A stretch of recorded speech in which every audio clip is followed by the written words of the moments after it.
went from collecting Pokemon for my own personal Pokemon collection to vending at a show. 0 to 100 really quick. Let's get into it, how I started, why I did it, and if I'm ever going to do it again. Let's get started. Hey everyone, it's Mark here, creator of M2 Vault. I'm going to talk about my experience vending at my first event, my first ever show, and it was a huge step out of my comfort zone for sure, but it was an awesome experience, and we'll get to that shortly. So we'll share how the event went, what I learned, and if vending is something I'll do again.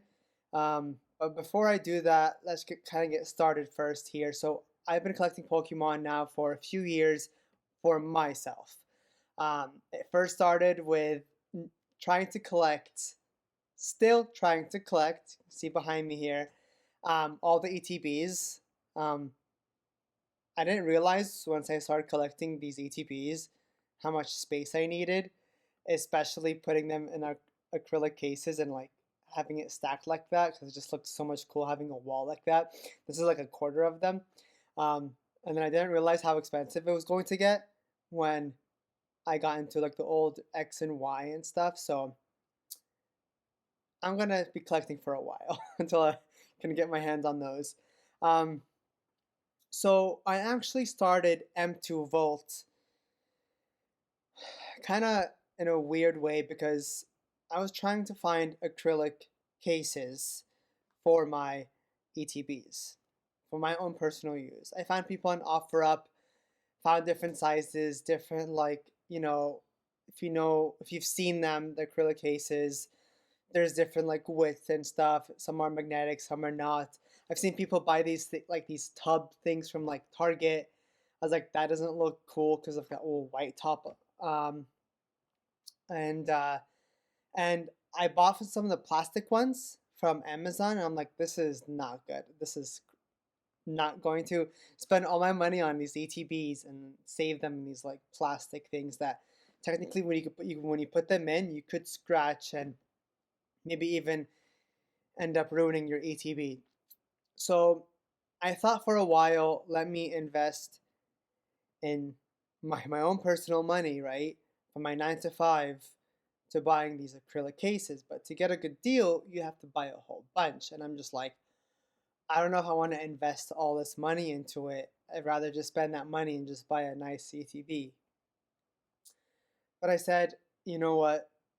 Let's hold off. So I actually kind of waited maybe for like 6, 8 months. And I was like, and the thought came back to me. And I'm like, you know what? Like, if I'm trying to do this for myself, I thought about the Pokemon community and if they are also trying to do the same thing with their ETBs or just with their personal collection, keeping it safe, well protected if you're going to invest so much money into it, especially if you're going to keep them for years to come, right?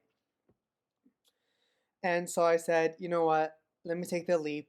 And I bought an enormous amount of ETB acrylic cases, booster boxes, both English and Japanese. Yeah, talk about going from 0 to 100 really quick. Waited a few months, got samples back and forth from different manufacturers to see which ones I actually liked. Found one, made the order, waited for a few months, got them, and I love them. I used a big portion of it just for my own personal use. Obviously, that was the goal. And then I said, you know what? Maybe others wanted it. So I kind of started M2 Vault as a name. Vault because you guys obviously know, keeping it safe, protected. Um, and then M2 comes from my initial, first name initial, Mark, and then my wife's. So M2, like M squared, kind of Vault. Um, so what motivated me from, again, moving this from just as a hobby to buying all these and then to a business. I don't know if I would call it a business, but maybe more of a side hustle, hobby kind of thing on the side. And I told myself if I sold them, why not? Like, if I could sell some, help out the community, let's do it. If not, I'll keep it for my own personal collection. I'm still going to continue to grow my personal collection. So yeah, storing these big boxes is a pain, but I have them. I made the investment, and so be it. Okay. I'm not really sure what my goals are in terms of M2 Volt and where it's going when I first initiated this, but somehow I took the leap of like, I saw this guy posting about a little small Pokemon vending show, more of a TCG because there was like other sports cards there too, so just more of like a vending show. And I said, you know what? Let me just buy a table, put some of my products, other than my acrylic cases. Um, usually, usually I buy like one or two of the Pokemon centered ETBs. I have tons of other products I don't mind selling. I've been collecting them over the years. Let's see how it goes. I have some singles, like they're literally just, I'll talk about that, but kind of sold more of those singles than my actual acrylic cases, which is kind of weird, but I'm learning. So how I kind of prepared for this show. Now let's talk about the show. Um, So how I got involved in the show, literally just found a posting and I was like, let's do it. Reached out to the guy, Venmoed him the price for the table. It was maybe like 30, 40 minutes away from me. So I said, why not?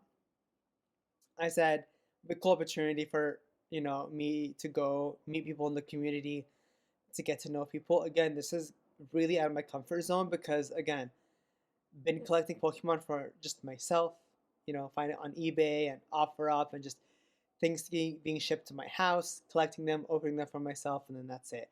Um, I have been posting definitely more on my TikTok now because of that.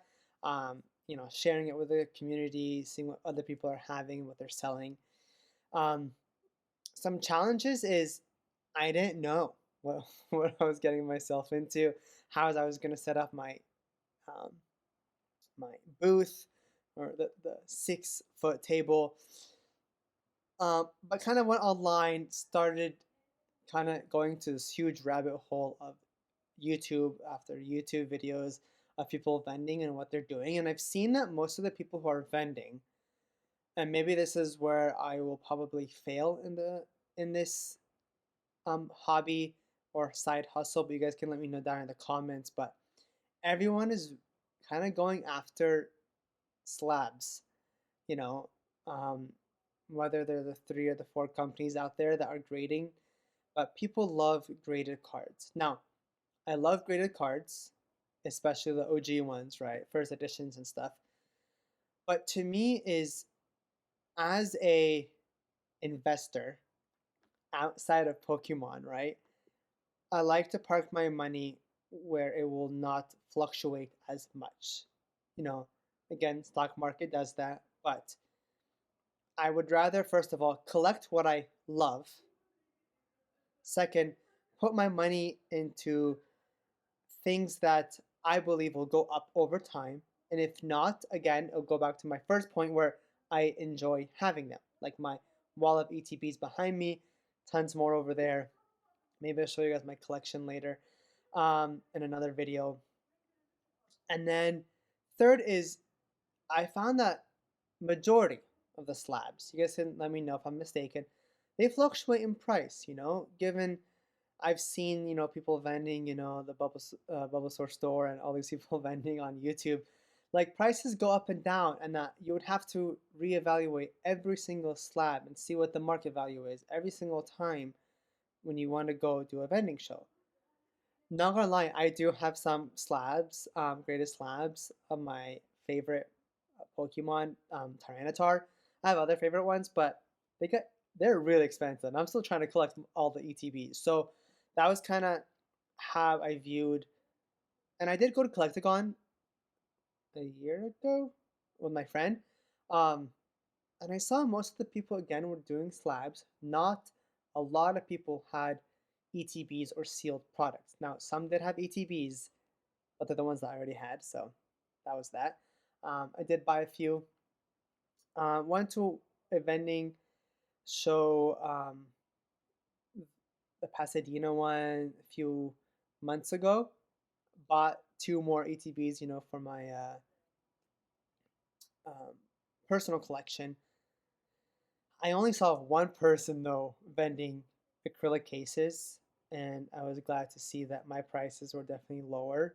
Not my website prices, but like when I'm vending, I try to like really reduce the price, just because I'm out there in the community and helping out, especially because I don't have to pay for shipping.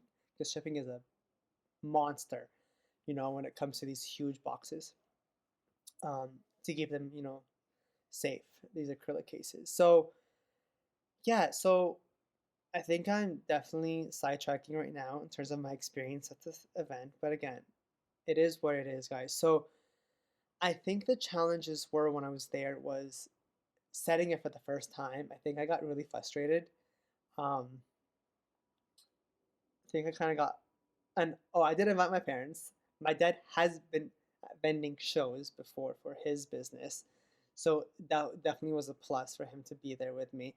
But because the space was very small, I had a lot of boxes. Can you imagine like my own personal sealed products that were like already like big products that I sell, like, you know, ETVs and big stuff, and then on top of that, the big boxes that I carried my acrylic cases in, it felt like a mess. So the good thing is I did go earlier than most people, so like I was able to just organize things really quickly. I think I got frustrated with my wife and my mom because they were trying to help, and I love them to death. But I think there was just so much going on, and they all so I think they just left and went to the mall instead, which was fine. Told them sorry afterwards. They said it was fine. They could tell like I was getting frustrated, right? I was like getting overwhelmed. So me and my dad stayed. We had everything set up. You can go on my Instagram. Maybe I can post a picture here of my setup, and I think it was phenomenal actually. What I actually loved about it was meeting people. Made a new friend in the Pokemon community. The guy vending next to me. Um, Shout out to Dennis. Um, he was selling slabs. But it was cool just standing there, sharing our stories. It was actually his first time vending too. So we were both like, you know, on the same boat. So I didn't feel like I was alone. I also met another other people out there too who were vending for the first time. Shout out to them as well. I'll put their Instagram tags at the bottom. Go check them out.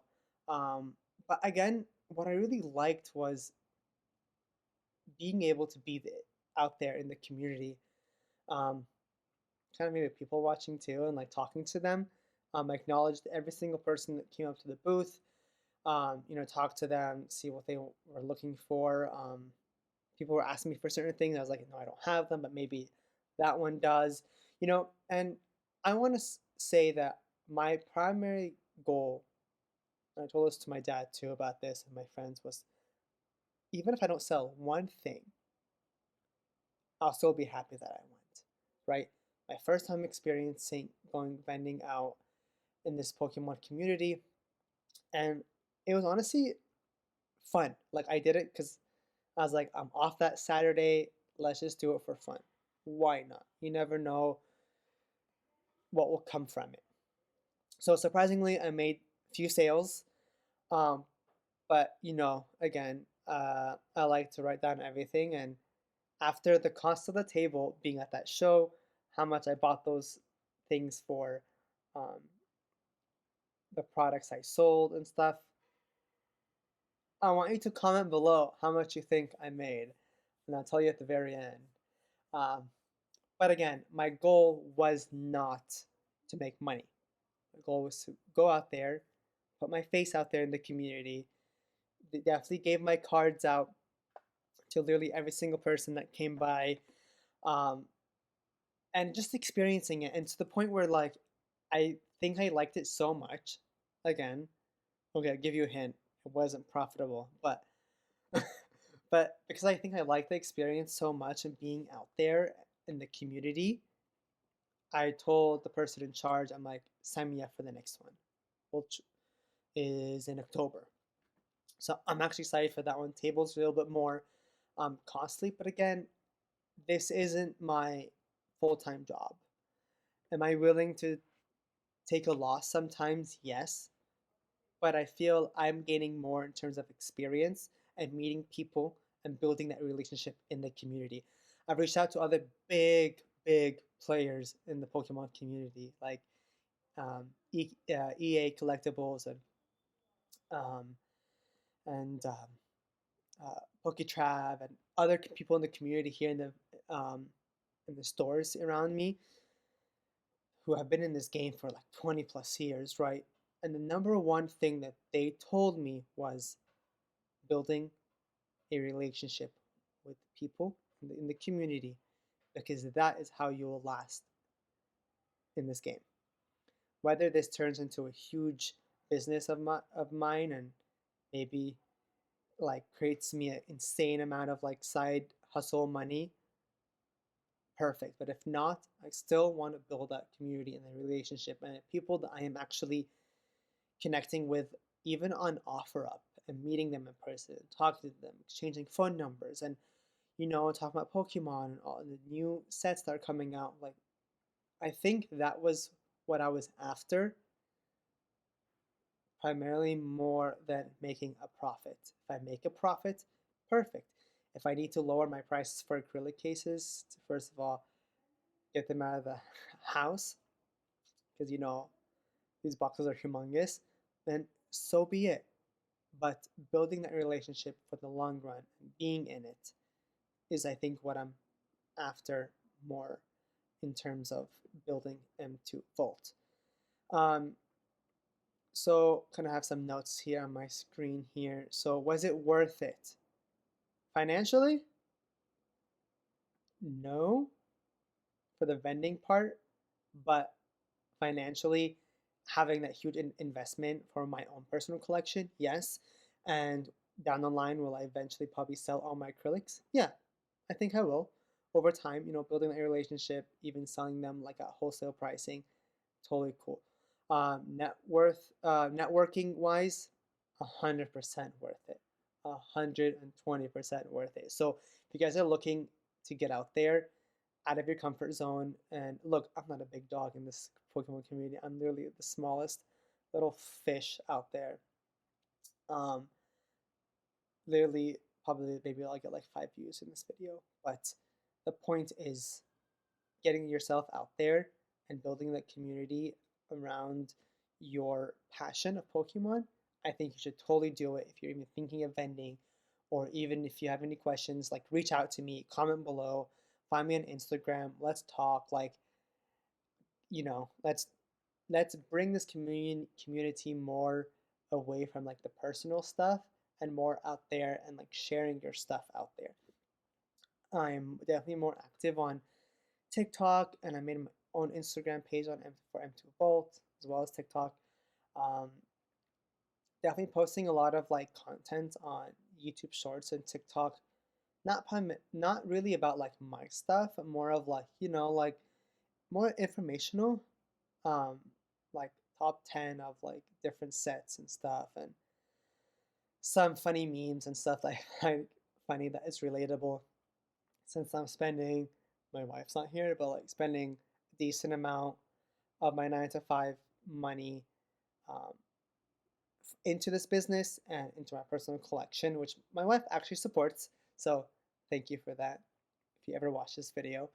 Um, so yeah, will I continue vending? I already told you I will. Future plans for the show, I am thinking of doing, so I forgot to mention, I sold a few acrylic cases.